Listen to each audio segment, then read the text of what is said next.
특징도 재밌는 거 되게 많아요.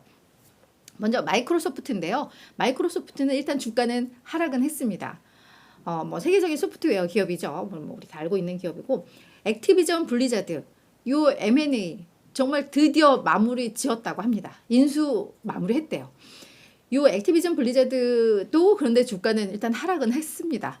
아무래도 뭐 M&A 가능성을 그래도 시장에서 높게 좀 봤었죠. 마이크로소프트가 많은 것들을 좀 양보를 했잖아요. 요 M&A 성사시키기 위해서 그 강력한 의지를 보여주면서 요 M&A는 될 거다라는 마음들이 있었고, 그에 따라서 이미 주가가 움직인 부분이 있기 때문에 최종 마무리되고 나서는 주가는 그냥 제자리 걸음을 했다라고 이해를 하시면 될 것 같아요.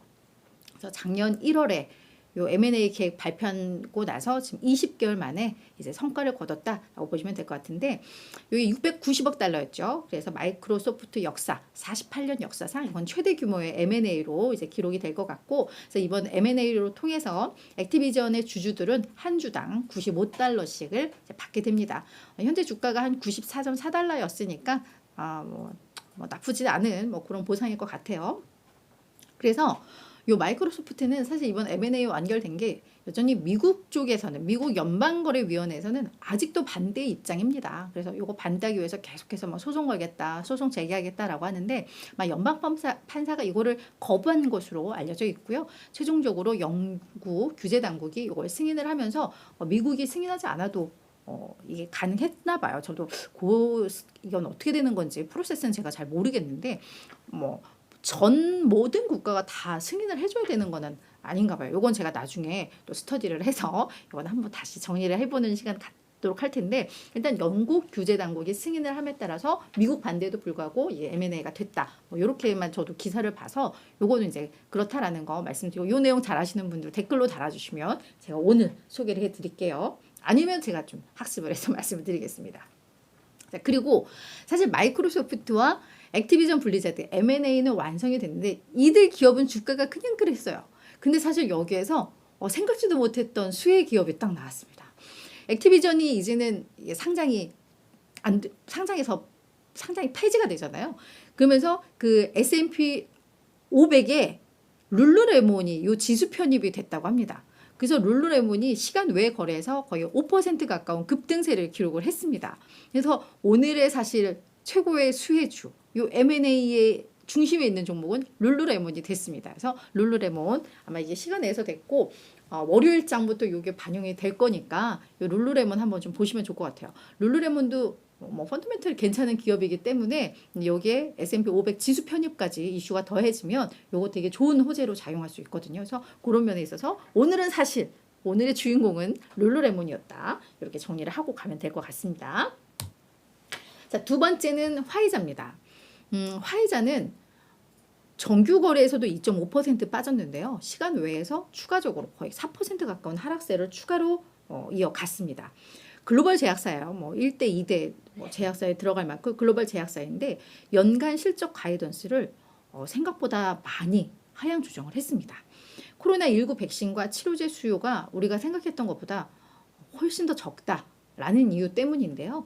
그래서 새로운 백신을 출시를 했었죠. 출시를 했는데 그 공급 이슈라던가 보험 적용 문제 등으로 처음 출시부터 약간 불안정했고, 그리고 이제는 일반 우리 국민들이 옛날처럼 코로나에 대한 두려움이 없고 일반 감기처럼 생각하는 성향들이 높아지면서 아무리 새로운 백신이 나오고 해도 이게 신규 접종을 하지 않는다고 해요. 그래서 그런 것들을 확인하면서 우리 실적 망했어. 이렇게 된 거예요.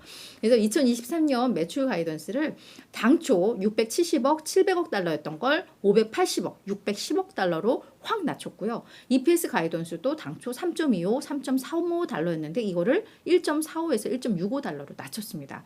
그러면서 얘기한 거는 요 실적 가이던스 낮춘 거에는 이 코로나19 백신 치료제 수요 감소한 것만 반영한 게 이렇다라고 했으니까 그 규모가 생각보다 너무 안 좋았다라고 이해를 하시면 될 것 같아요.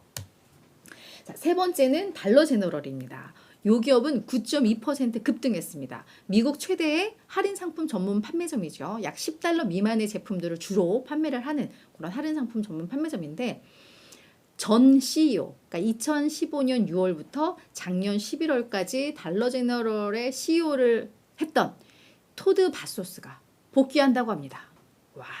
그러면은 지금 현재 CEO는 1년도 못 채우고 물러나는 거예요. 그죠? 근데 요 소식이 호재로 작용을 한 거예요. 그래서 왜냐하면 지금 달러제너럴은 사실은 약간 이런 할인 상품 전문점은 방어주 성격이 있습니다.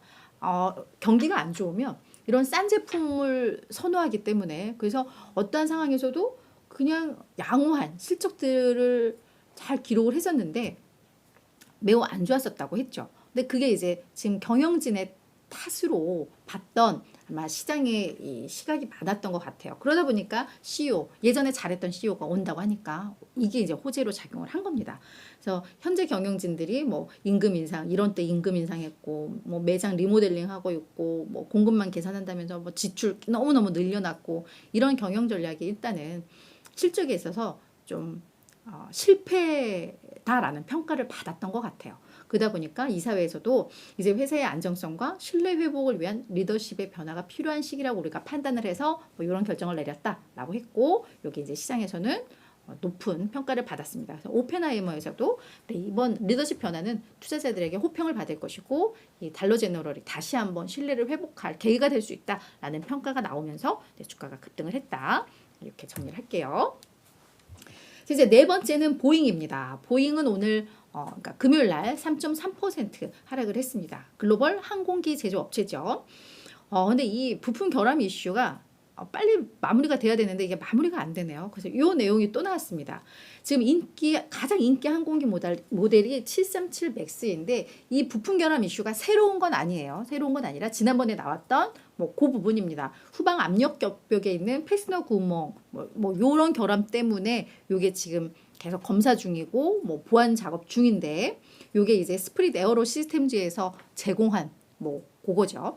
근데 요 737 맥스에도 8모델이 있고 9모델이 있고 10모델이 있는데 그중에 요 8모델에서 요 패스너 구멍이 사양과 또 불일치한다고 그래서 관련해서 이제 검사 범위를 더 확대한다라고 보잉에서 발표를 했어요. 그래서 이게 뭐 기술적으로 어떤 건지 모르겠지만 아무튼 지난번 나왔던 그 부품 결함 이슈가 또 다른 뭐가 또 나오면서 그 관련된 걸로 그러면서 검사를 더 깊이 해야 된다. 뭐 이런 이슈로 우리는 이해를 하면 될 것 같아요.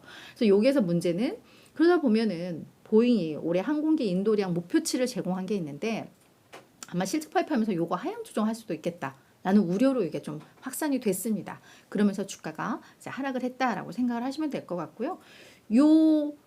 요거를 만든, 네, 요 부품을 만든, 요 동체를 만든 요 스피릿 에어로 시스템즈는 그래서 그날 또 같이 주가 1.6% 하락을 했습니다. 좀 억울하죠.